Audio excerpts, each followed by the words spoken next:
respeito do tema. Então, eu pego um monte de texto, um monte de situação que fala sobre o amor, que expressa o amor de verdade, o amor de mentira, etc. O que é um estudo expositivo sobre o amor? É eu pegar, por exemplo, 1 Coríntios 13, 5, se eu não me engano, que fala lá, o amor tudo espera, tudo suporta, e esmiuçar esse único versículo em 30 páginas. Sendo ele expositivo, então, o trabalho ele é mais fundo. A gente vai um pouco mais fundo do que o próprio texto está querendo explicar para a gente. Então, isso significa expor, né? Trazer à tona aquilo que o texto está falando. Às vezes um único versículo, ou uma perícope, né? Alguns versículos, que vai ser o caso aqui, né? Que a gente vai expor, entender com profundidade alguns detalhes do texto, e não vários textos de uma única vez. Então a intenção é basicamente fazer isso com o livro de Judas, que é um único capítulo. A carta de Judas é um capítulo só, com 23 versículos, e é ele que a gente vai pegar alguns versículos para expor. A gente nem vai pegar a carta toda, porque não vai dar tempo. Para expor 23 versículos, o Lucas está lá no fundo, ele participa comigo lá dos estudos que eu dou, que é expositivo. Às vezes a gente fica 3 versículos estudando 2h30, um único versículo. Então, até o Lucas está aqui de prova, nós estudamos o livro de 1 Coríntios, foi quase 2 anos estudando um único livro. Então, é basicamente essa a ideia. Bom, basicamente é isso, tá? E a gente vai ler o livro de Judas. Aqui nessa imagem, irmãos, tem um pouco, infelizmente eu acho que não dá, tá? Mas é um pouco de um resumo do que é o livro de Judas. Eu vou tentar dar só algumas pinceladas aqui, até porque a gente não vai ter muito tempo. Para quem não sabe, Judas é o nome hebraico Judá, né? Era muito comum esse nome na época de Jesus, e deixou de ser comum por causa do ranhento, né? Do Judas traidor. Alguém aqui conhece algum Judas? Não, né? E a gente fala muito, sabe o quê? A gente está falando sobre isso. Quem aqui malhava o Judas? Eu arrebentava o Judas. O único Judas que eu conhecia era o Judas que a gente arrebentava na rua pedindo bala. Bala! Judas! Esse era o único Judas. Depois do Judas traidor, não se tem muito comum, mas porque era muito normal ter esse nome, porque o nome é Judá. Judá, então, vou dar o nome do meu filho de Judá, o nome da tribo, né? Então era muito comum esse nome, Judas, tá? Aí aqui a gente vai vou pegar alguns detalhezinhos só, a gente só vai parar hoje aqui, ó, no verso do 1 ao 4, que basicamente é o seguinte: Judas tinha vontade de falar sobre salvação, mas ele falou assim, já que aconteceu um problema aí, eu vou deixar de falar de salvação para falar de um outro assunto. E o problema que ele tenta resolver é a respeito de falsos mestres, de mestres corruptos, que estavam influenciando a igreja com algumas doutrinas completamente erradas. Alguns problemas do livro de Judas, você vai ver que lá cita 2 livros que não são da Bíblia. Geralmente quando a gente pega escritos, né, da Bíblia, Paulo, João, ou qualquer outro escrito, próprio Jesus, eles citam versículos de outros textos, de livros da Torá, enfim, do Antigo Testamento, enfim. Até os próprios apóstolos citam o próprio Jesus. Judas traz um grande problema que a gente não vai estudar sobre isso, mas tem. Ele cita o livro de Enoque, e ele cita um livro chamado Assunção, ou Ascensão de Moisés, né? E em algum momento ele fala sobre isso, da disputa do anjo com Satanás a respeito do corpo de Moisés, e de uma profecia de Enoque. Só para resumir, por que Judas faz isso, e por que esse livro de Enoque e a Ascensão de Moisés não está na Bíblia. Basicamente é o seguinte: o fato de Judas citar esses livros não os torna livros inspirados. É basicamente o seguinte: eu vou dar uma aula aqui e vou citar, por exemplo, Charles Spurgeon. Charles Spurgeon falou muita coisa boa. Vou citar Martim Lutero, que falou muita coisa boa. mas Spurgeon e nem Lutero são inspirados. É basicamente a mesma coisa que Judas faz. Tinha muitos livros como se fossem comentários bíblicos ou escritos, como poderia, por exemplo, existir outros livros de Paulo que não necessariamente eram inspirados. E que ele tinha conhecimento, porque era comum esses livros percorrerem, até para estudo ou conhecimento, como o livro de Macabeus, por exemplo, que é um livro apócrifo, que era muito importante para a época, tá? Mas aqui ele cita esses dois livros. Mas é basicamente uma citação de dois livros que eram importantes, têm a sua relevância, mas não são inspirados. Ele vai dar alguns exemplos de homens, de líderes corruptos, que se ferraram no Antigo Testamento, como por exemplo, Caim, Balaão, Corá.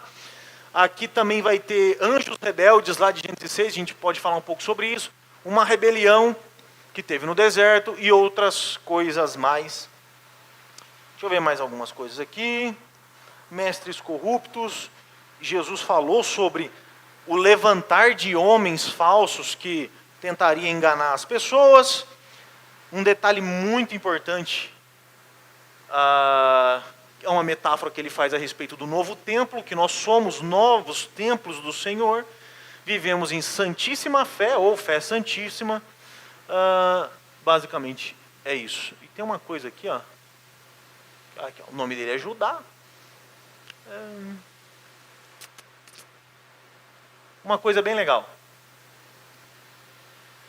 Eu acho que não tem nessa imagem, mas, eu vou até falar um pouco sobre isso, o livro de Judas, o livro de Pedro, as epístolas de Pedro, principalmente a segunda epístola e o capítulo 2, e a segunda epístola de João, são praticamente a mesma coisa, abordam o mesmo tema, tá? E a gente vai, eu até vou trazer um pouco sobre isso. Mas vamos lá, entender um pouco dessa carta aí. A epístola de Judas está no grupo de epístolas gerais. O que isso quer dizer? Geralmente as epístolas gerais ela não têm um destino específico. Por exemplo, estou escrevendo à igreja de Corinto, estou escrevendo à igreja de Efésio, estou escrevendo a isso ou aquilo, ou a Jacareí. Não, é simplesmente assim, irmãos, universal. Ela tem uma aplicação universal. Claro que a carta de Coríntio também tem sua aplicação universal, mas trata sobre pontos específicos da igreja de Corinto. A epístola geral, ela vai mostrar que tem um destino universal, ou seja, serve para toda a igreja daquele tempo, do tempo que se passou, e eu digo que principalmente essa carta serve para os dias de hoje. A gente não tem uma definição exata a respeito da data da carta, ela pode ter sido escrita entre 65 ou 80 depois de Cristo, ou até depois disso. E por que isso é importante? Para a gente tentar entender mais ou menos quem é que bebeu de quem. Porque se Pedro escreveu primeiro, sendo Pedro, Judas e João um conteúdo muito parecido, pode ser que Judas, por exemplo, tenha se inspirado nas palavras de Pedro, se inspirado nas palavras de João, para ter escrevido o que ele escreveu. Então a gente não tem muita noção desse tempo, mas a gente sabe que certamente Pedro, Judas e João estavam sintonizados. O autor é Judas, irmão de Tiago, que escreveu a carta de Tiago, que a gente já estudou aqui. E consecutivamente, sendo ele irmão de Tiago, ele é também o irmão do próprio Jesus. Detalhe importante a respeito dos irmãos de Jesus. Nenhum deles se converteram enquanto Jesus estava vivo. Enquanto Jesus estava em terra, nasceu da Virgem Maria, o irmão mais velho, Jesus estava lá fazendo um milagre, e eles falavam assim, não é possível que o meu irmão é o Messias. Não tem como. Tá? Não é possível um negócio desse. E eles só foram se converter depois que Jesus ressuscitou. E detalhe, Tiago, e eu vou explicar um pouco isso mais para frente, o irmão de Jesus, Tiago, era o principal pastor da igreja primitiva. Ele era o líder da igreja de Jerusalém. Perceba que então que em menos tempo do que os discípulos de Jesus, ele alcançou uma proeminência na igreja muito importante.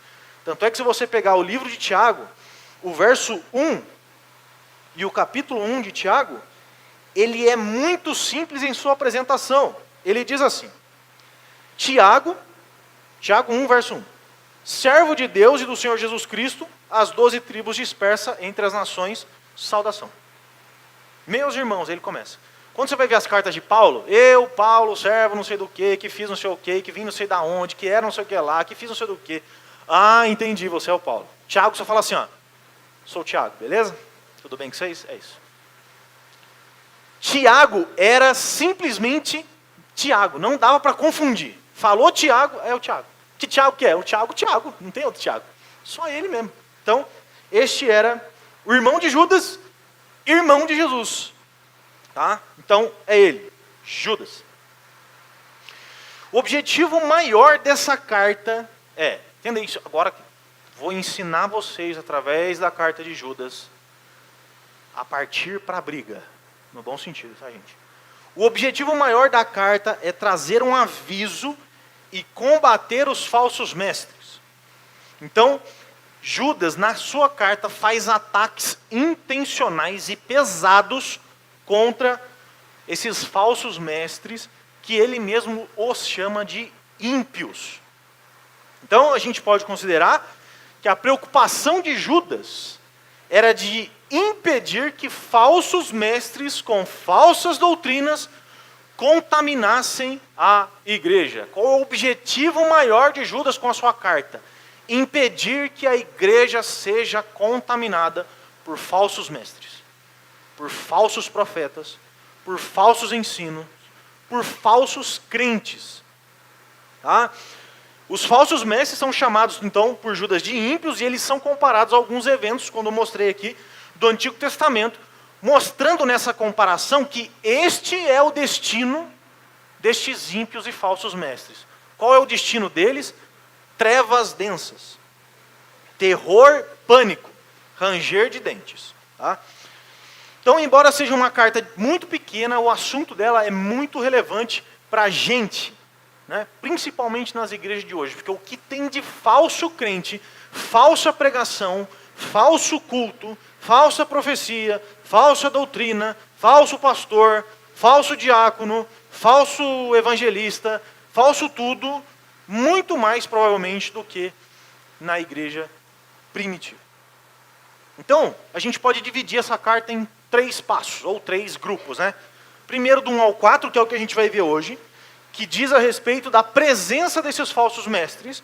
Depois do 5 ao 16, que fala das características deles, do que eles fazem. E, por fim, do 17 até o final, vai falar a respeito da intolerância que temos que ter com esses falsos mestres. Então, essa é uma divisão simples para a gente entender como que se dá o discorrer dessa carta, como ela acontece, como segue o raciocínio de Judas para combater a infiltração de falsos mestres na igreja. E algumas curiosidades. Como eu falei antes, essa é uma carta muito semelhante à segunda epístola de Pedro, capítulo 2, até o capítulo 3, verso 2, mais ou menos, e a segunda epístola de João. É praticamente o mesmo problema, as mesmas resoluções sendo dita por homens diferentes e com algumas peculiaridades um pouco diferentes. Então, mas é praticamente a mesma coisa. Se você ler o capítulo 2 da segunda carta de Pedro e o livro de Judas, você vai falar, acabei de ler a mesma coisa. Tá? Pode falar.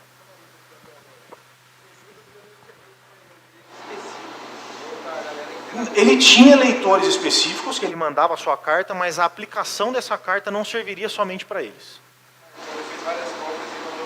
Não necessariamente. Ele mandou para um grupo de pessoas. É que assim, antigamente eles faziam da seguinte forma: eles escreviam a carta, poderia ter cópias, mas não era o próprio Judas que copiava, mas algum copista fazia isso. Eles copiavam e distribuíam na igreja. Então a distribuição não estava por parte de Judas, ou de Paulo, ou de quem quer que seja, mas da própria igreja que recebia a carta e passava de casa em casa, tomava cuidado para não rasgar, enfim. A gente perdeu muitas cópias, mas nós temos... Detalhe, uma boa pergunta que você falou. Quantas cópias vocês acham que tem dos textos de Platão? E por que eu estou falando de cópia? Uma forma de autenticar um verdadeiro documento é a quantidade de possibilidades que você tem de compará-lo com o original. Ou seja, vamos escrever 10 textos exatamente, pegar 10 pessoas aqui e escrever João 3,16, todo mundo igual. Tá? falo assim, ó, escreve Atos, escreve Karen, escreve Irmão, todo mundo.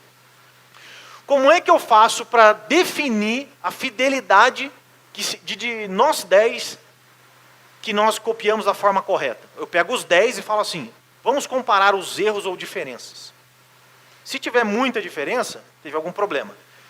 As coisas que são muito parecidas, provavelmente é o que de fato está escrito. Ou seja, quanto mais cópias eu tenho, mais eu consigo chegar no que realmente o escritor quis escrever. Quantas cópias você acha que Platão teve? Você quer chutar, Mateus? Você sabe, você é inteligente.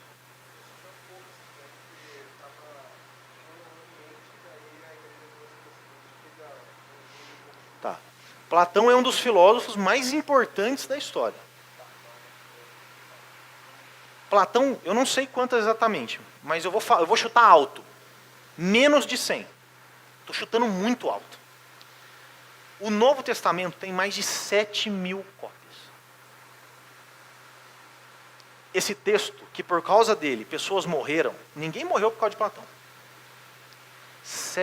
Mais de 7.000 cópias. E ainda tem outras espalhadas não encontradas. E ainda tem, irmão Rubens, outras que foram destruídas. Isso é para a gente entender que o texto que nós temos, traduzido, eu ia até falar sobre isso, pedi até para o João, falei, gostaria de falar das traduções da Bíblia. Mas o texto que a gente tem, ele tem problemas de tradução, com certeza tem. Mas ele é muito fiel ao que foi escrito pelos autógrafos, tá? Ele é muito fiel. Temos problemas de tradução, recorremos ao texto original, mas eu te dou plena e absoluta certeza. A tradução que você tem em português da Bíblia é muito boa. Provavelmente em 99% do que está escrito é exatamente o que está escrito no original. Tá? Mas é só uma curiosidade. Eles pegavam essa carta, distribuíam entre eles, podendo copiar, tá? E então essas cópias percorriam na igreja. Pode falar.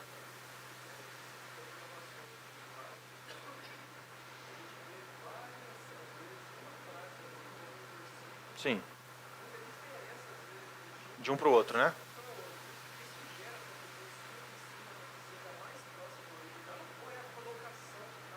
Tá, eu vou só pincelar para eu ter tempo, tá? Nós temos tradução com tradução dinâmica, tradução formal e tradução não é transliterado. É como se fosse uma reescritura. Eu vou explicar. O que é a tradução formal? Eu pego o texto no grego e eu traduzo ele, por exemplo, assim, ó. Disse Jesus. Por que eu coloquei disse Jesus? Porque se você pegar o texto grego, a sequência das palavras é disse Jesus. Tá? Então eu traduzo de forma formal ao texto original. João Ferreira, Almeida, Almeida Corrigida, Almeida Fiel, elas têm tradução formal. Tá? O que é a dinâmica? Eu preciso falar para você o que significa. Então eu preciso falar, Jesus disse. Não necessariamente, eu quero passar para você, não a sequência de palavras, mas o que aquelas palavras em sequência significam. Tá? Então eu posso alterar. Em vez de disse Jesus, Jesus disse ou falou Jesus. Tá? Eu passo para você o que tem NVT, NVI. E eu acho que a Almeida 21. Essas três. Tá? E tem a tradução à mensagem, ou a NTLH. Que é tipo assim, o que eu entendi? Eu entendi isso aqui. Aí eu vou poetizar o texto. Por isso que a gente tem muita diferença. Das melhores é King James, da equivalência formal, chama equivalência. Equivalência formal, equivalência dinâmica. Equivalência formal, Almeida, revista e atualizada, provavelmente. Equivalência dinâmica, NVI e NVT. A NVT eu até prefiro, que ela é até mais fácil de entender. E a outra, que eu não me lembro o nome, a mensagem NTHL. A mensagem é tipo assim, não faça pregação e teologia com a mensagem. NTLH, NTLH. Não traga para a escola bíblica. Porque lembra do Emerson? O Emerson não está aqui. O Emerson falava para ler os textos, ele começava a ler nele NTLH. Eu falei, cara, de onde você tirou isso aí? Misturou tudo, virou balai de gato. Lê na outra tradução. Então a gente tem um certo problema, tá? A King James é de 1600 e pouco. Ela é muito boa e eu vou explicar rapidão por quê. Eu devia ter feito uma aula sobre isso. Eu vou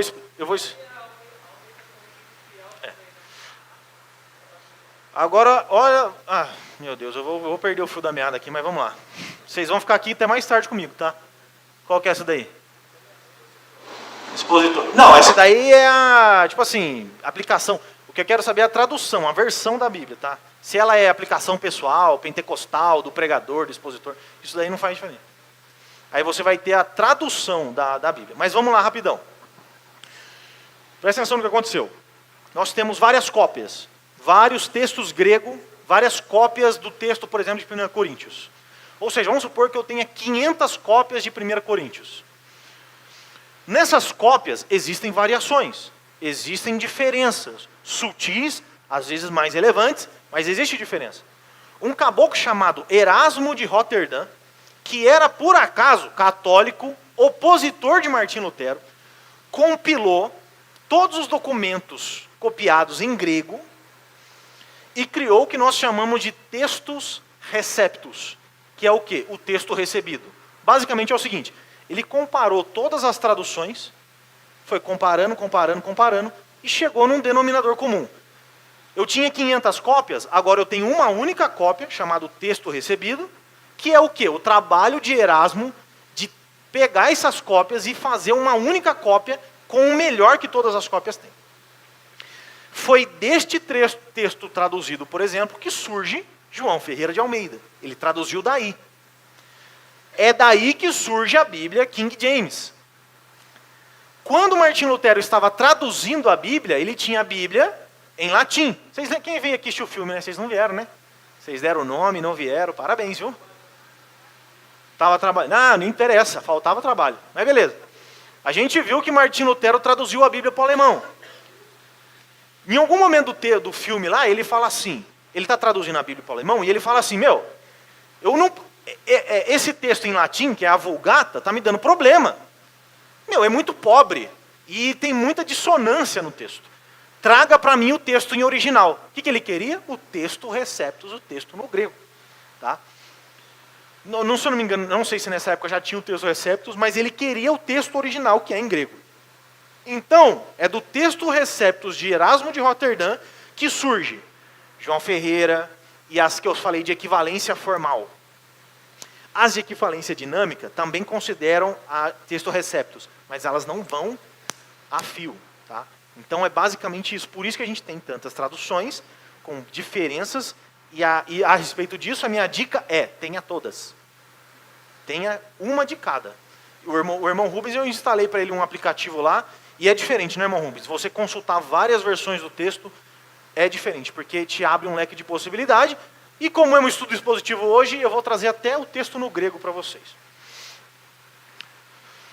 Meu Deus, já são 9 horas. Né? Vocês vão até às 10 comigo. Eu vou dar uma passada aqui. Olha só, a semelhança que tem Judas e Pedro, tá? Judas 4, 6, 7, 8, 9, 10, 18, ali um texto aqui, um texto aqui. Você vai ler, é praticamente a mesma coisa nas duas cartas, tá? Homens ímpios, anjos, Sodoma e Gomorra. O destino deles, no verso 13 lá, o destino deles é as trevas, exatamente como está em um e no outro. Então, a carta de Judas é uma espécie de cópia de Pedro, 2 Pedro 2. Oi, você quer tirar foto? Depois eu mando lá no grupo. Mando. Vou mandar, não pode ficar tranquilo. Tá, deixa eu passar aqui que eu vou resumir. Tá, e daqui a pouco a gente vai para o texto. Imaginem o seguinte. Pedro, João e Judas eram contemporâneos. Falaram, gente, vamos lá na padaria Vila Branca tomar um café. E foram tomar um café. E nessa conversa que eles estavam tomando café, provavelmente numa conversa deles, estou supondo, tá? Imaginem que isso aconteceu. Porque não aconteceu, não tinha padaria Vila Branca. Vá. Estavam eles conversando e provavelmente na conversa desses três, de vários assuntos, um dos assuntos mais importantes que eles conversavam é falsos mestres. O que a gente faz? O que a gente tem que fazer? Como alertar? E é por isso que 2 Pedro 2, 2 Epístola de João, que é um capítulo também, e Judas falam praticamente a respeito da mesma coisa. Provavelmente esses três estavam sintonizados para resolver o mesmo problema. E por que eu estou falando isso para vocês? Se os três falaram sobre isso, se Paulo falou sobre isso, se o próprio Cristo falou do fermento dos fariseus, que depois eu vou falar sobre isso no final, é porque esse assunto é muito sério. Tá? E precisa ser combatido da maneira correta. E eu vou adiantar e dar meu spoiler. A maneira correta não é ficar sentadinho no banco, vou esperar o pastor ir lá falar mal do Valdemiro e do Edir Macedo. Não é assim. Tá? Aí vamos lá, vamos para o texto. Pelo amor de Deus, Judas capítulo 1, verso 1. A gente não vai ler o texto inteiro hoje, a gente pode ler na próxima aula. Então eu coloco o texto ali, a gente vai lendo versículo por versículo, entendendo as coisas e aprendendo. E depois, na hora, a gente lê o texto inteiro. Olha só. Sou Judas, servo de Jesus, irmão de Tiago, aos que foram chamados, amados por Deus, Pai e guardados por Jesus Cristo. Então, ele se apresenta dessa forma. Sou Judas, servo de Jesus. Então, o autor, ele se denomina servo, que é a palavra doulos, que significa escravo. Tá?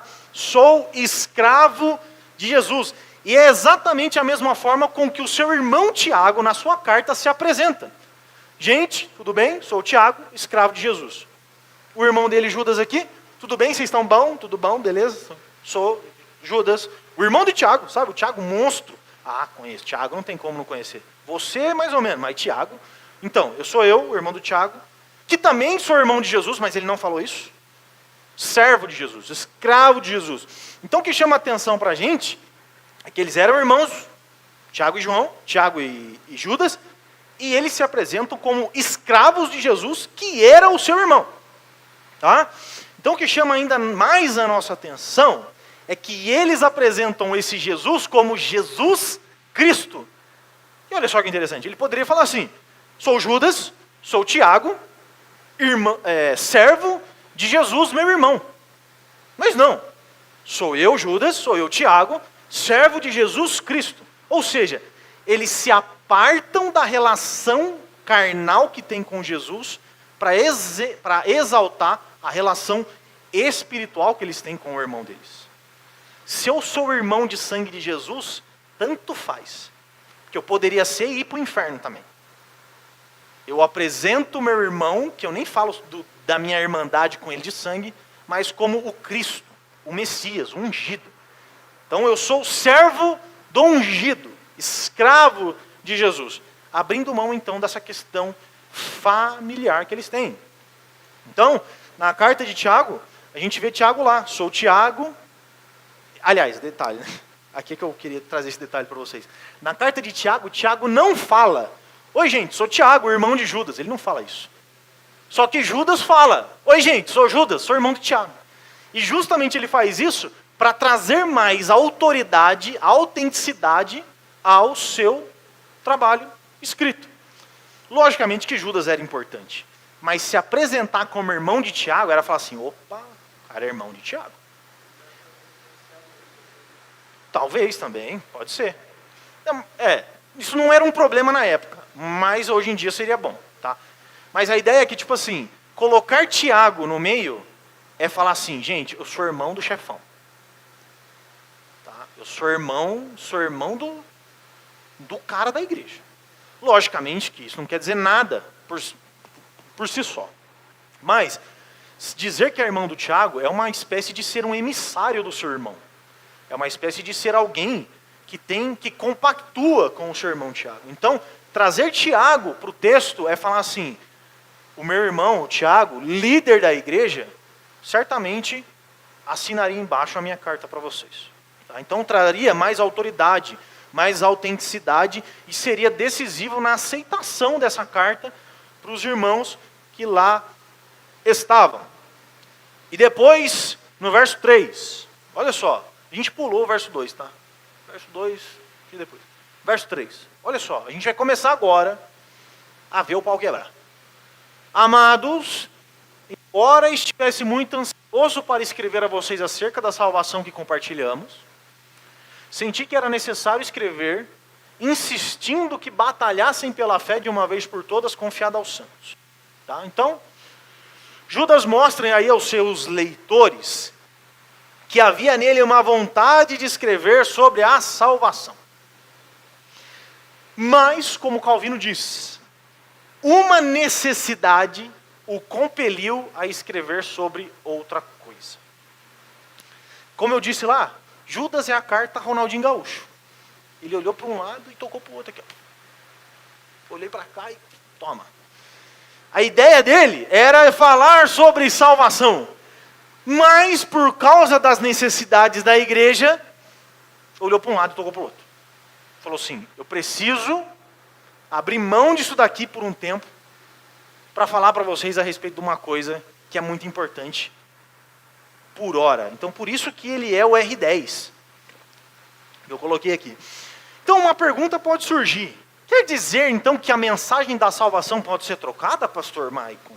Nós podemos, em algum momento, substituir a mensagem da salvação em casos urgentes, como, por exemplo, discordância entre irmãos, intriga entre os irmãos, falta de contribuição financeira. Podemos substituir a mensagem da salvação em casos urgentes? É uma pergunta pertinente, como eu coloquei, só que não faz sentido nenhum. E o fato é, a mensagem que ele traz é de salvação. Não é uma mensagem de salvação específica. Eu não estou falando da forma como Jesus salva, de como se dá a salvação, de como que acontece a salvação, do que é regeneração, do que é justificação. Não estou falando sobre isso. Só que eu estou falando que vocês precisam preservar essa mensagem de salvação. Não necessariamente é abrir mão da mensagem da salvação, mas é fazer com que esses irmãos entendam que eles precisam preservar a mensagem que salva. Ou seja, eu só não estou falando especificamente sobre a salvação, mas eu quero que vocês permaneçam com a verdadeira mensagem, que é ela que salva. Então, não se trata de uma carta sobre salvação, mas de uma que mantém essa mensagem intacta, de uma que luta para que essa mensagem permaneça viva, intacta e pura. Tá? Então, a intenção de Judas é fazer isso. Eu ia falar sobre salvação, eu ia mostrar para vocês como é que acontece a justificação, se a gente é salvo pela fé ou pelas obras, se a gente é salvo no batismo, ou depois do batismo, ou antes do batismo. Porém, devido às circunstâncias, preferi falar com vocês a respeito dos falsos mestres que estão deturpando essa mensagem de salvação. Então ele escreve, olha só, insisto que batalhassem pela fé de uma vez por todas. Ou como na João Ferreira fala, aí ó, outra versão. A João Ferreira fala assim, ó, exortando-vos a batalhardes diligentemente, tá? Pela fé. Então, Jim Sahan, o escritor, ele afirma que a intenção de Judas por trás do texto, dizendo batalhar diligentemente, é trazer à mente dos leitores a ideia grega de competição esportiva, competição filosófica de discussão, ou competição militar, uma guerra. E numa competição olímpica, esportiva, o competidor, para correr 100 metros, ele não corre trotando. Foi de boa aí. Não. Ele não é o Ganso jogando. Ele é o, sei lá, quem é muito rápido no futebol? O Lucas, o Dudu. É uma flecha. Ele é uma explosão. A ideia de Judas é falar assim, ó, vocês precisam batalhar. Como os corredores batalham. Como numa guerra, você não vai para a guerra assim, ó, gente, tudo bom? Opa, tô dando a cara, hein? Toma rede. Não. Você vai para matar na guerra.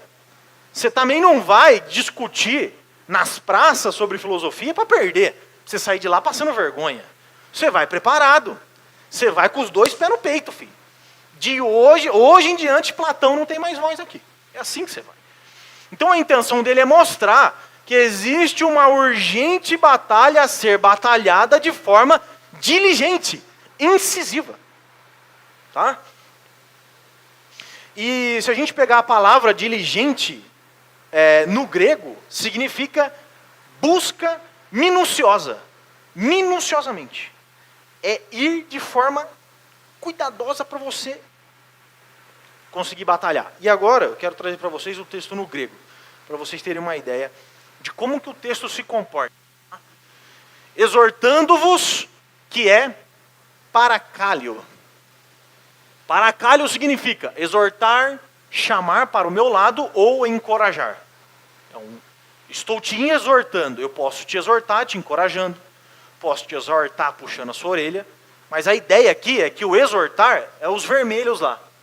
Te encorajo a batalhar. Depois, a batalhardes diligentemente.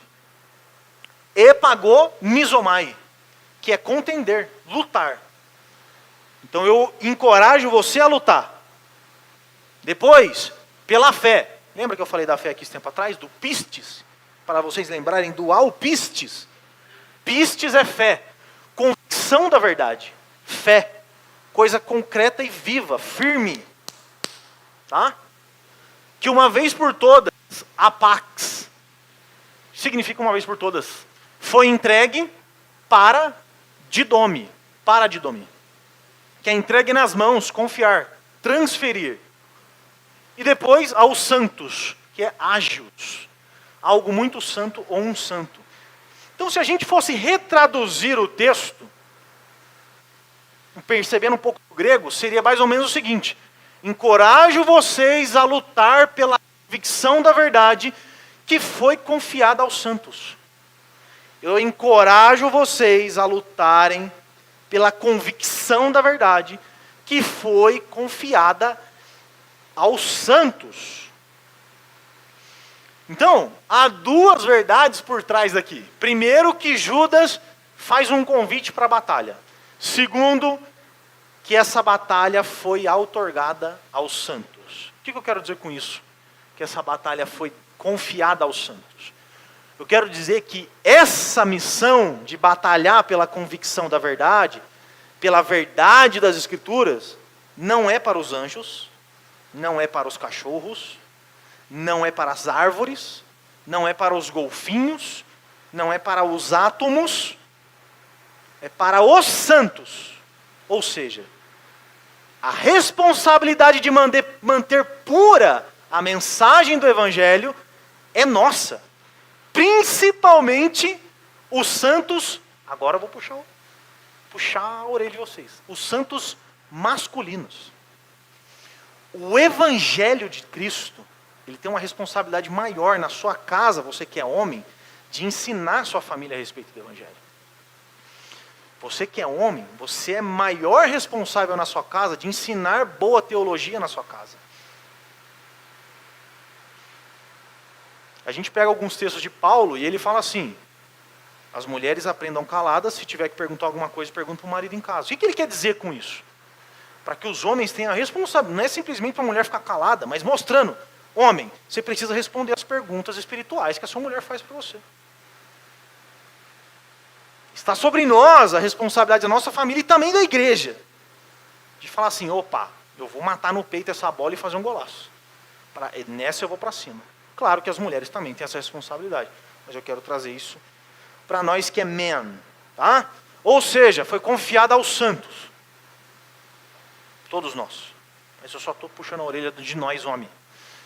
Essa mensagem é confiada a nós. Nós somos responsáveis a manter pura e imaculada a mensagem do Evangelho e a batalhar contra falsos mestres. Vamos para frente. Vamos, computador. Aí. Risby, um escritor, ele diz o seguinte: o termo grego é um vocabulário esportivo que dá origem à palavra agonizar. O que significa isso? Imagina um corredor numa pista de 100 metros agonizando na corrida. Ou seja, um atleta dedicado competindo nos jogos gregos, estendendo nervos e tendões a fim de dar o melhor. Às vezes se ouve, olha só, isso que interessante que ele fala. Tem gente que fala assim, ó, bem intencionado. Ah, a gente tem que batalhar, mas também não é tanto assim não. Não, não é assim não. Tudo bem, te respeito. Porque ele está falando assim, ó, é bem intencionado, mas não é assim. A batalha não é assim, ó. Ah, vamos batalhar, mas não precisa jogar os 45 até o segundo. Não, tira eu no primeiro tempo. Não é assim. Às vezes se ouve, concordo que é preciso batalhar pela fé, mas não é preciso ser tão contencioso. Não se lutam as batalhas do Senhor acomodados em uma cadeira de balanço ou em uma cama confortável. Tanto o soldado quanto o atleta precisam concentrar-se em fazer o melhor, em dar tudo de si. Também é preciso haver trabalho de equipe. Os cristãos precisam trabalhar juntos para atacar e derrotar o inimigo. Com os soldados cristãos, não devemos lutar uns contra os outros, nem sair por aí procurando briga. No entanto, quando o inimigo tenta tomar o estandarte de Cristo, não é possível ficar parado e esperar conquistar a vitória de salto alto. Ou seja, não é para a gente também sair arrumando briga. Às vezes eu arrumo briga, eu até gosto. Não deveria, mas eu gosto. Às vezes. Mas a ideia é que quando o pau quebrar, quando alguém vier aqui dentro, começar a falar ladainha, é os dois pés no peito. Simples assim. Corta. E eu vou explicar por que é os dois pés no peito no final. Se já não está bem explicado até aqui. 4, verso 4. Mas antes, ó, agora o Judas ele mostra aos seus leitores o motivo dele abrir mão da mensagem da salvação para encorajá-los nessa batalha. Homens ímpios estavam se infiltrando na igreja e pervertendo a mensagem de santidade, trocando-a por uma mensagem de libertinagem. Olha só o que o texto fala. Pois certos homens, cuja condenação já está sentenciada há muito tempo, infiltraram-se dissimuladamente no meio de vocês. Estes são ímpios, transformaram a graça de nosso Deus em libertinagem e negam Jesus Cristo como nosso único soberano Senhor. Olha que interessante. A infiltração dos ímpios, libertinos, na igreja. Então, antes de a gente entender esse texto, como eu coloquei aqui, vamos lembrar que Judas é o gaúcho, o mago do futebol. Sua intenção, então, era falar sobre a salvação, só que percebendo a necessidade, ele alterou o conteúdo da carta. Calvino e Simon, concordando a respeito do verso 3 e 4, eu vou resumir aqui, eles dizem o seguinte: um bom pastor, um pastor bom e fiel, deveria considerar sabiamente o que o estado atual da igreja exige, e assim acomodando a sua doutrina às necessidades dela. Por que eu quis falar sobre isso? Um bom pastor, um Maicon, ele vai ser bom quando ele perceber as necessidades da igreja e corrigir as necessidades da igreja. Como? Exortando, pregando, ensinando na escola bíblica. Isso é um bom pastor. Você não é pastor da igreja. Em algum momento o pastor vai te chamar para pregar. E você não sabe as necessidades da igreja. Porque você não é o pastor, você não conhece todo mundo. Às vezes você não conhece os problemas financeiros da igreja. Às vezes você não conhece os problemas de contenda entre irmãos da igreja. E o pastor vai te chamar para pregar. O que você faz? Você prega. A responsabilidade de entender as necessidades sérias da igreja, não que você também não precise saber. Você pode. Mas isso é do pastor. Quando o pastor chamar, ô irmão, se não tem tema, se ele não falou para a sua prega, o que você vai fazer? Você vai pegar o melhor texto que você conhece. Nossa, esse texto fala tanto comigo. Eu adoro esse salmo. É ele que você vai pregar. Você não precisa ir lá na sua casa e ficar assim, Senhor, o que eu prego, Pai? Meu Deus, fala comigo. Você pode fazer isso, sem problema. Mas isso é responsabilidade do Maicon. Você prega a Bíblia e prega. Se quiser, um dia eu vou vir aqui e vou pregar João 8. Eu só vou ler e a igreja vai explodir, porque o texto é maravilhoso. Só que entenda isso. Olha o que Judas fez.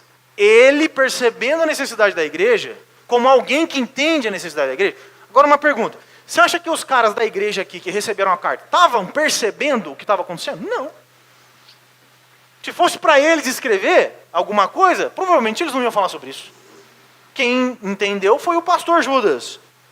E ele, percebendo isso, ele transforma, ainda que a minha vontade, o meu coração era de falar sobre salvação. Eu vou ter que falar de dízimo e oferta, cara. Eu vou ter que falar de irmão que briga com irmão. Eu vou ter que falar de adultério. Fica tranquilo. A parte mais difícil de pregar na igreja é do Michael. Relaxa. Vem aqui, prega João 3,16, tranquilamente. Fala, pastor.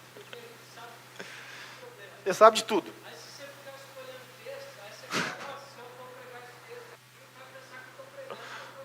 Também tem isso.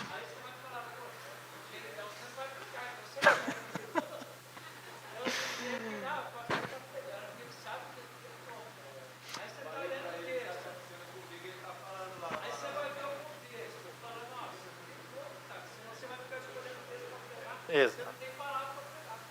Mas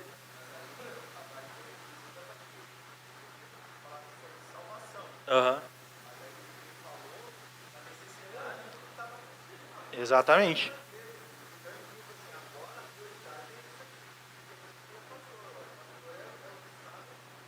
Exatamente. Exatamente. Agora, olha só, se o pastor tem conhecimento de um caso específico, e esse caso específico é pertinente para a igreja, e se ele pregar sobre isso, as pessoas envolvidas nesse caso específico têm que entender que é uma necessidade dele alertar a igreja.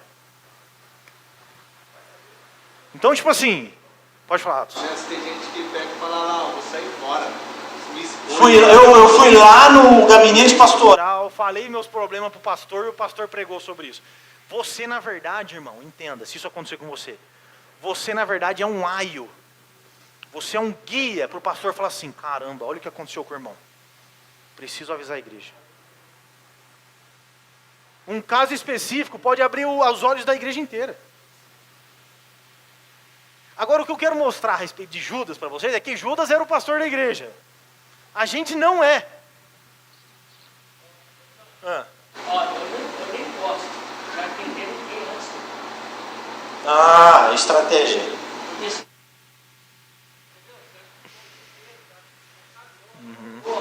Deus, né? Tá com o sermão. Já aconteceu, cara. Para chegar na igreja, sermão pronto. Isso aí até na Assembleia já aconteceu aqui. Aí a pessoa vinha desabafar que era o problema. E eu estava ali com a palavra para pregar, que é aquilo. Aí onde é que a gente é desafiado, hein? Prega. Vou conversar com você agora. Mas, dica para vocês, não falem com o pregando para ela. E que seja, prega para mim, pastor. Prega para mim. Prega para mim.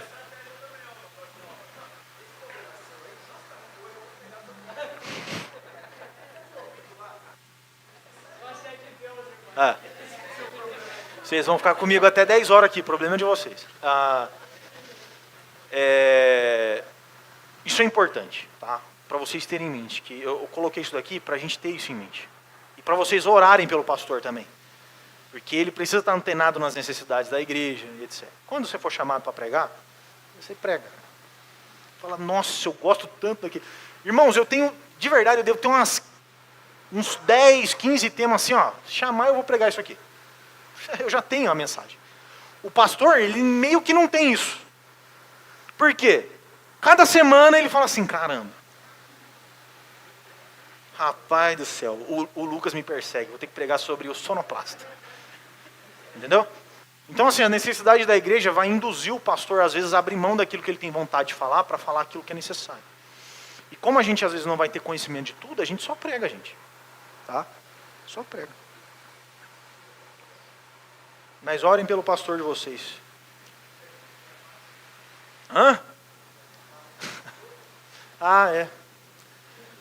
Vamos dividir o texto, tá? Judas 4. A gente divide ele rápido.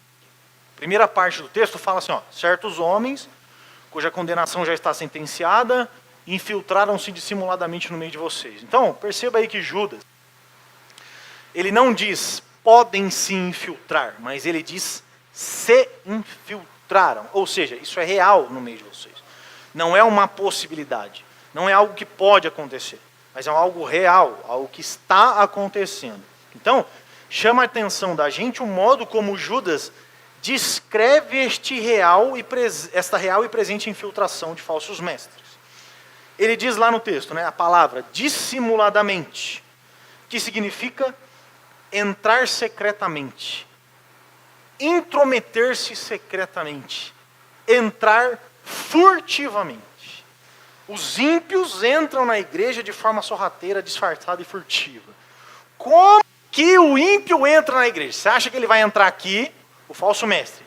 Você acha que ele vai entrar aqui, num culto de ceia, e falar assim, rapaziada, só um minuto.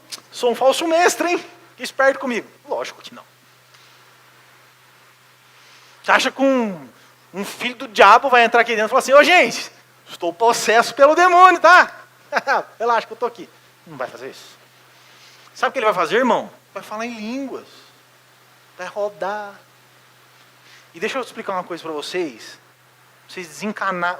Sabe esses capeta que vocês veem por aí na televisão? Se é que eles estão lá mesmo. Ou que você já viu alguma possessão demoníaca. Esses aí são café pequeno. Porque o maior encapetado da história, como diz Augusto Nicodemos, é Judas, o outro, que traiu Jesus. Esse aqui não. Esse aqui é muito, muito crente. O Judas traidor não esperneou, não berrou, não jogou cadeira para cima. Não tem nada. Só chegou aqui, ó. Esse aqui, ó. Deu um beijinho. Não fez nada, gente. Esses demônios que, isso é café pequeno. Fica 1 hora, 2 horas lá orando, expulsa o capeta e foi embora. Expulsa os capetas aqui de dentro que não faz nada para você ver. A dificuldade que é arrancar uma erva daninha de dentro da igreja. Esses são os demônios, mais demônio que tem. E por que eu estou falando isso? Desde o princípio, a serpente não chegou para Eva e falou assim, oi Eva, sua serpente astuta, o próprio capeta que caiu do céu sou eu, vim aqui te enganar. Não, ela é astuta. Como é que tá? Doutor, você tá bom? E sabe o que ela faz? Ela cita a Bíblia. Nossa, eu fiquei sabendo, né, que falaram para você aí que negócio de comer o fruto, né? Interessante. Vai saber, né?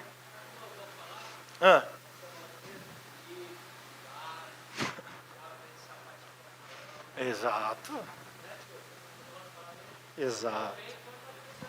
Lógico. Irmão, eu nunca expulsei demônio, mas eu sei que esses demônios, se um dia eu for expulsar, ele é mais de boa do que arrancar erva daninha da igreja. Tá? Então, a ideia aqui é justamente isso, mostrar que os falsos mestres, esses encapetados... E deixa rapidão, não limite isso à nossa igreja somente. Porque tem gente lá fora na internet ou em outras igrejas que fala uns negócios lá que os irmãos daqui escutam e acaba contaminando os irmãos daqui. E aí cabe a nós, ao pastor, vir aqui e falar assim, não ouça Edir Macedo, dá nome aos bois. Não ouça Valdemiro Santiago. Não ouça Dave Leonardo. Vai ouvir Hernandes Dias Lopes, vai ouvir Augusto Nicodemos, Paulo Júnior, Eliseu.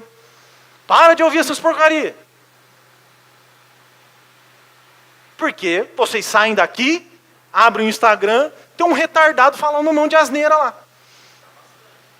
E hoje mais ainda, né, irmão Rubens? Com a internet. Aí, você é contaminado na internet, e quem tem que arrancar os seus carrapatos é o pastor da igreja. Porque você é burro e ficou ouvindo os outros.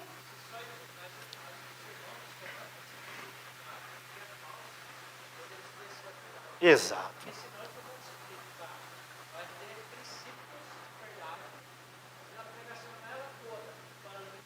Exato, como é.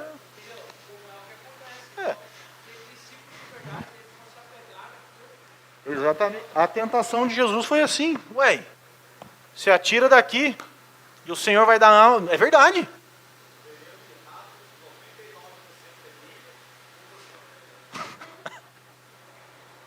Exatamente, irmão Rubem.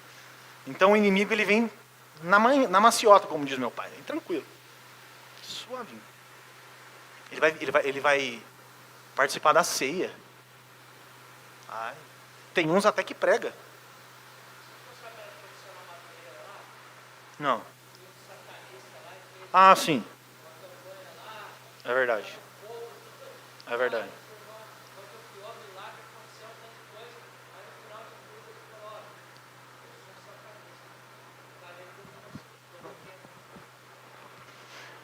Exatamente. E eu vou... Deixa eu ver aqui. Aqui, ó. Imagina como numa plantação de trigo, onde o lavrador trabalha o dia inteiro, arruma lá a sua plantação, faz tudo legalzinho. Show, trabalhou, legal. Chega de noite, ele vai dormir. Aí vem um encapetado. Chegou, tá dormindo, hein? Deixa ele jogar um joiozinho no meio da... Falando em joio, olha só que interessante. Temos um joio na igreja. Aqui. Irmão. Joio. Só que esse joio é bom, faz um barulho que eu vou falar para você. Nós temos joio na igreja, mas esse joio é bom, não se preocupe com ele. Só se tiver alto. Aí vocês falam, ô guitarrista, porcaria aí. Aí beleza. Mas é basicamente essa a ideia. Enquanto o pastor, ou melhor, o lavrador está dormindo depois de ter trabalhado o dia inteiro, vem um filho do diabo e estraga a plantação e planta joio no meio do trigo. De forma sorrateira, para não acordar. Aí então ele termina, tá? Essa parte. Os ímpios transformaram a graça do Senhor em libertinagem, negaram Jesus como nosso Senhor. Vou dar uma acelerada aqui, tá? Então agora ele vai apresentar a natureza, ou as características, as ações desses infiltrados. O que eles fazem? A primeira coisa que ele se refere, eles são ímpios. Tem 3 curiosidades sobre isso aí. Vamos lá, agora umas perguntas. Alguém sabe o que é ímpio? O que é um ímpio? Você sabe o que significa ímpio? Alguém quer chutar? É o quê? Hã? Não judeu é gentio. Isso. Boa. Ímpio, impiedade. Mas a gente precisa da definição da palavra. Ímpio é Ezebes, que é destituído do amor de Deus, que condena a Deus. Ele é destituído de temor de Deus. Isso é um ímpio. Quando a Bíblia fala assim, ó, deu um problema aqui, ô Lucas, no NDESC aí, dá uma olhada aí. Quando a Bíblia fala, fomos destituídos da glória de Deus, é basicamente isso. Fomos afastados. Um ímpio é alguém afastado de Deus, que não está com Deus.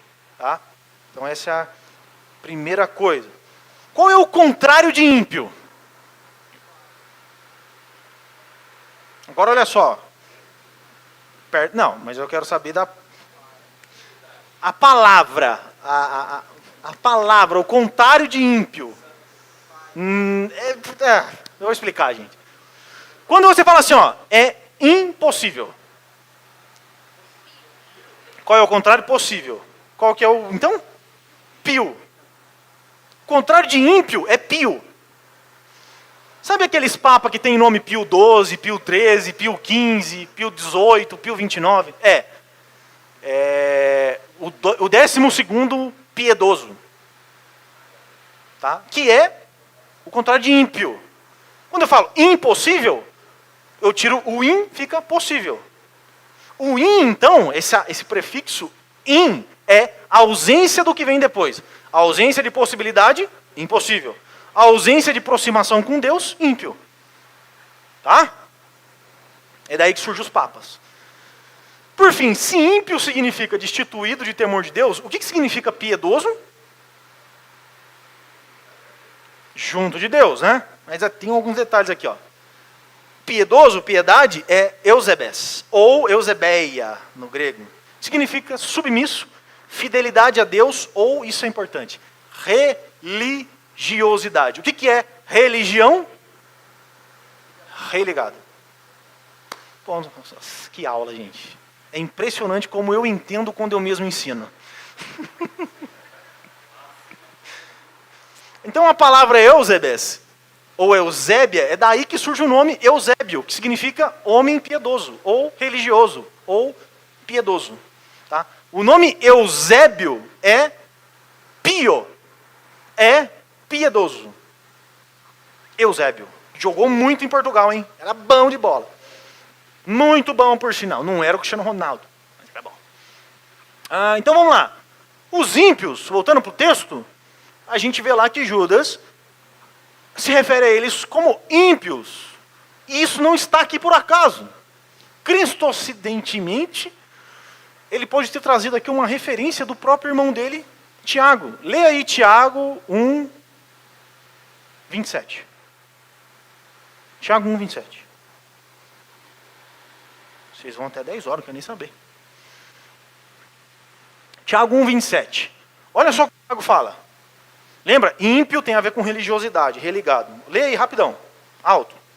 A religião pura e imaculada para Deus, o Pai, é essa: visitar os órfãos e as viúvas nas suas tribulações. Dia 23. Guardar-se na corrupção. O final? Guardar-se da corrupção do mundo. A ideia, então, de Tiago é mostrar que a religião verdadeira é uma religião que não se contamina com o mundo. O ímpio é exatamente o contrário disso. Quando o Tiago fala da religião verdadeira, ele quer dizer o quê? Os ímpios não praticam ela, porque eles são contaminados pelo mundo. Quando Judas está falando aqui, ó, estes são os ímpios, significa, estes são contaminados pelo mundo, desligados por Deus, juntos do mundo e não de Deus. Tá? A gente leu. Ok. À frente. Então, depois que ele qualifica os ímpios, ele agora vai apresentar as ações dos ímpios. Eles fazem. Transformam a graça em libertinagem. Ou seja, abuso da graça. Eles infiltram e começam a ensinar que a graça de Deus é o motivo para a nossa libertinagem. Então, libertinagem é, eu não consigo, exelgeia, do grego, que é luxúria, lascívia. É exatamente o que Pedro fala lá na carta dele, em alguns versículos, e basicamente é o quê? Os infiltrados ímpios, contaminados pelo mundo, vêm para a igreja e contaminam a igreja de que forma? Apresentando a graça de Deus como o motivo da luxúria. Já que a gente foi salvo pela graça, vamos fazer o que a gente quiser. Posso pegar a mulher do Atos, o Atos pega a minha mulher, aí depois eu pego o Atos, e depois, não, o Atos não quero mais. É isso. A libertina... E por que eu estou falando isso? Não estou falando de zoeira, não. Exatamente. Não, acontece isso hoje, gente. Tem igreja de gay. Tem igreja em casa de swing. A graça de Deus é usurpada dessa forma, a ponto... você quer ver? Vocês sabem quem é a Priscila Alcântara? Priscila Alcântara. O que ela faz? Ela influenciou um monte de jovens. Um monte de jovens. Saiu da igreja, e esses mesmos jovens agora que seguem ela vai lá no vídeo e fala assim, eu não acho que os gays vão para o inferno. Eu sou a favor da causa.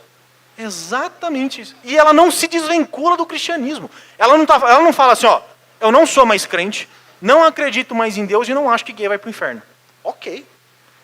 Ela simplesmente fala assim, ela ainda é uma evangélica, que se veste como um demônio, e fala. Isso acontece hoje, gente!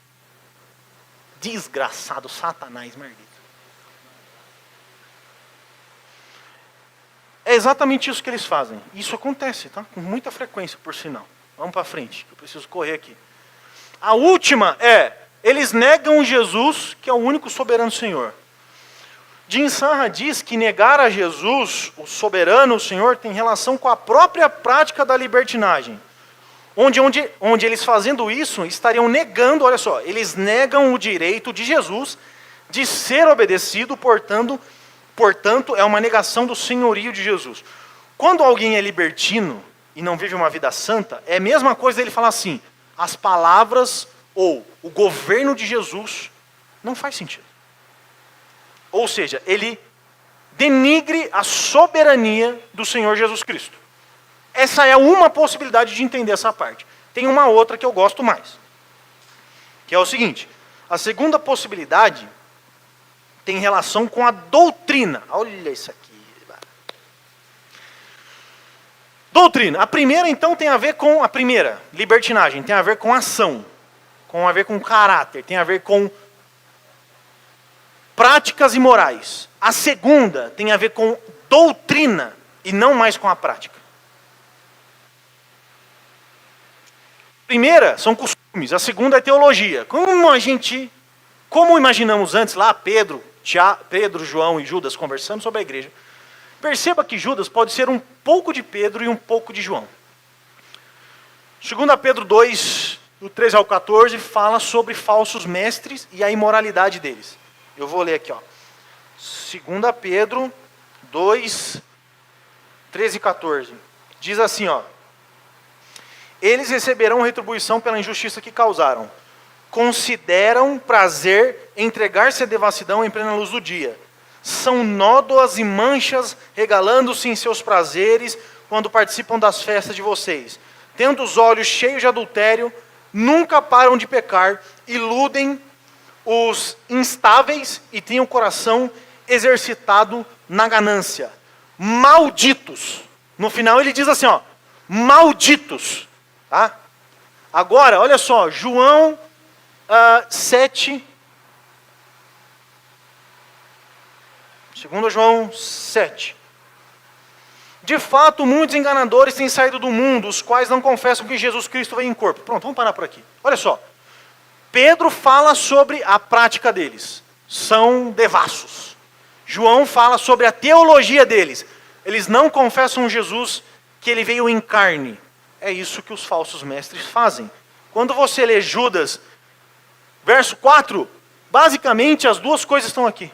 Tanto Pedro quanto João. A primeira, em amarelo lá, transforma a graça em libertinagem, ou seja, luxúria, lascívia, a prática, e depois eles negam Jesus, o único Salvador. Ou seja, negar a Jesus é deturpar a teologia. É isso que eles fazem. Impõem sobre nós práticas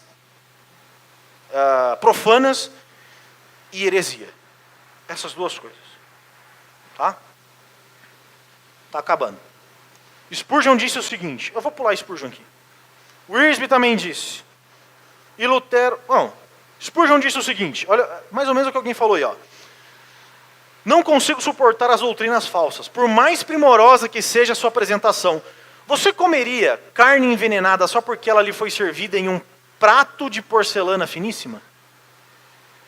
Wiersbe diz, deve-se ter a ousadia de assumir uma posição firme em relação à fé, mesmo que isso ofenda alguns e perturbe outros. Lutero disse, a paz se possível, mas a verdade a qualquer preço.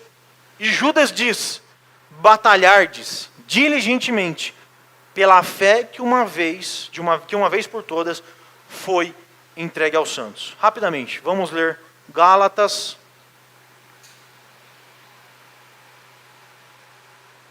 Gálatas 5, 7 ao 9. E alguém já prepara o Mateus 16, 5 ao 12. Diz assim, Gálatas 5. Vocês corriam bem. Quem os impediu de continuar a obedecer à verdade? Tal persuasão não provém daquele que os chama. 9. Um pouco de fermento leveda toda a massa. Agora lê alguém aí o Mateus 16, 5 ao 12.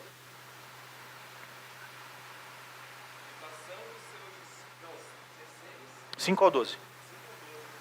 Isso.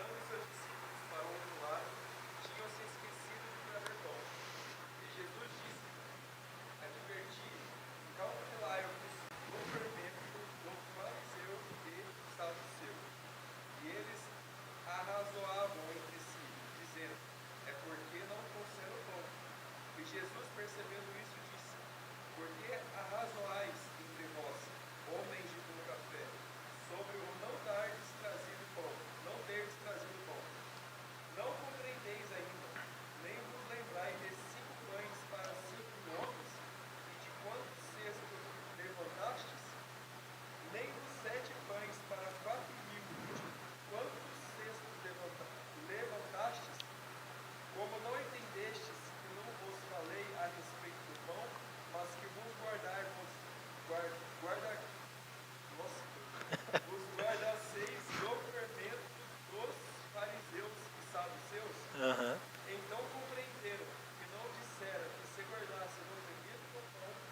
da doutrina dos fariseus e saduceus.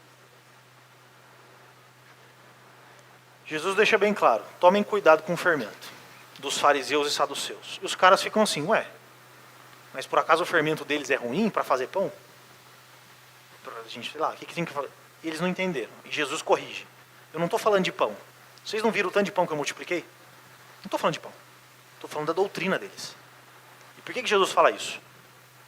Um pouquinho de fermento leveda toda a massa. É um para entrar aqui e destruir essa igreja. É um só. Então, quando isso acontece, não é de boa que a gente trata isso. Entenda uma coisa, 1 Coríntios capítulo 5, Paulo chega a falar assim, ó, entregue ele a Satanás, expulse da igreja, tira da igreja. Em Timóteo ele fala, eu entreguei a Satanás 2 caras que eu não lembro o nome. Por que ele faz isso? Se o pastor, presta atenção, o irmão Wesley é diácono aqui na igreja. Se o pastor sabe de problemas comportamentais do irmão Wesley, de, por exemplo, adultério no casamento do irmão Wesley, de doutrinas que o irmão Wesley tem colocado na igreja, e o pastor não faz nada, ele é cúmplice da destruição da igreja. Por que destruição da igreja? Que é o que acontece em 1 Coríntios 5. Lá em Coríntio, um homem estava tendo relações sexuais com a sua própria sogra. E sabe o que a igreja estava fazendo? Relaxa, está tudo certo, gente. É normal. Está tranquilo. Paulo fala assim, manda para o capeta, para que a alma dele seja salva. Arranca ele da igreja. Não permita esse tipo de coisa na igreja. Um único cara que se deitou com a própria sogra contaminou a igreja inteira. Contaminava a igreja inteira. O que Judas está mostrando para a gente aqui é mais ou menos o que alguém falou, eu não lembro.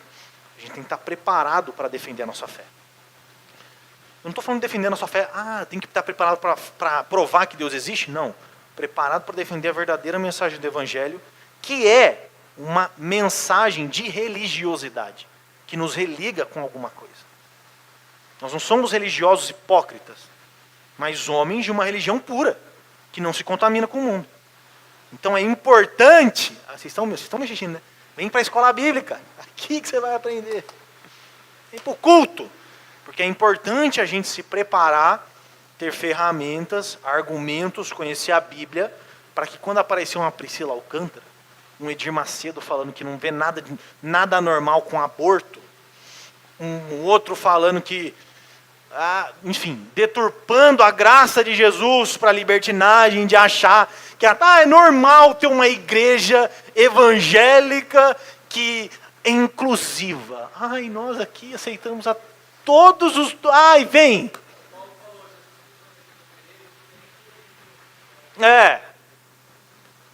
Irmãos, é um só. É um pouquinho de fermento e toda a igreja será contaminada. É por isso que é importante o pastor, os líderes da igreja, perceber esse tipo de coisa e tirar o fermento da igreja. Não permitir que, por exemplo, imagina a negligência do pastor com algum pecado na igreja, pecado grave, todo mundo que comete pecado, mas algo grave. E outras pessoas ficam sabendo que o pastor foi negligente. Pronto. O pastor não fala. Quer ver? Eu participava de uma igreja que o filho do pastor não tinha 18 anos, tinha lá seus 13. O pastor entregava a chave do carro dele na mão do filho dele. Mano, gente, é uma coisa que ele faz, contamina toda a credibilidade da própria autoridade do pastor. Então tomem cuidado. Falsos mestres tem. E se você for um deles, eu vou fazer de tudo para te arrancar daqui. Tá bom? Então não seja. Amém? Alguém quer falar? Pode falar aí, irmão Rumes.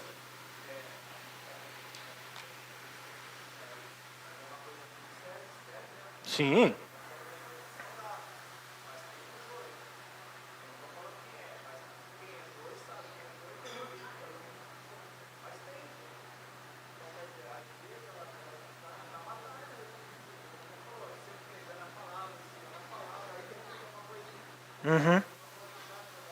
Precisa ser corrigido. É verdade. Só você pensar no seguinte, um casamento de 30 anos top. Traz sua esposa para você ver. 30 minutos de prazer, você destrói 30 anos de relacionamento com a sua esposa. É uma coisa que o pastor falou. Então, é mais ou menos isso, tá? E a gente está vivendo um tempo, que é importantíssimo a gente pregar a verdade, mostrar a verdade para as pessoas e falar assim, cara, não é assim, velho. Não é normal, tá? Não é isso que a Bíblia ensina. Quer falar? Falso profeta? Como assim? Explica melhor.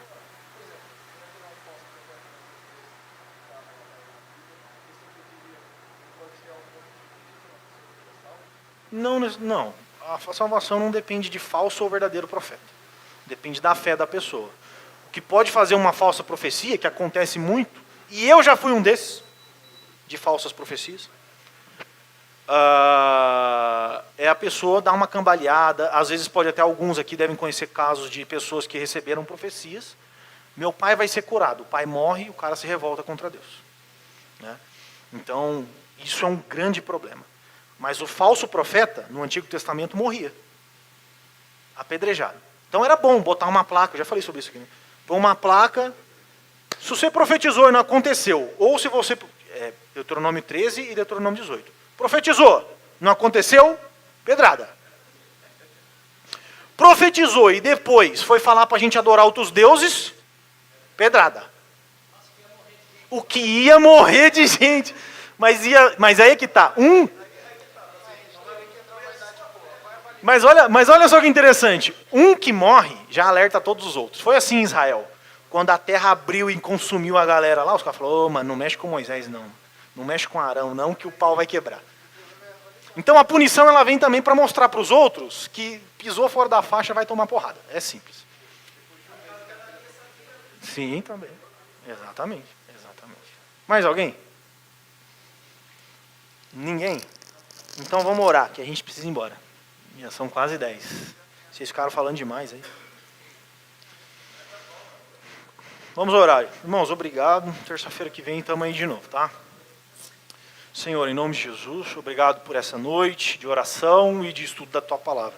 Peço que o Senhor nos ajude a compreender e a praticar, Pai. Praticar de forma diligente, de forma santa, de forma correta, essa batalha contra os falsos mestres que pode se infiltrar em nossa igreja. Então eu lhe peço que o Senhor nos ajude, nos guarde, abençoe os líderes da igreja, para que possam também ensinar o verdadeiro evangelho a todos nós. Obrigado, Senhor, em nome de Jesus. Amém. Bora.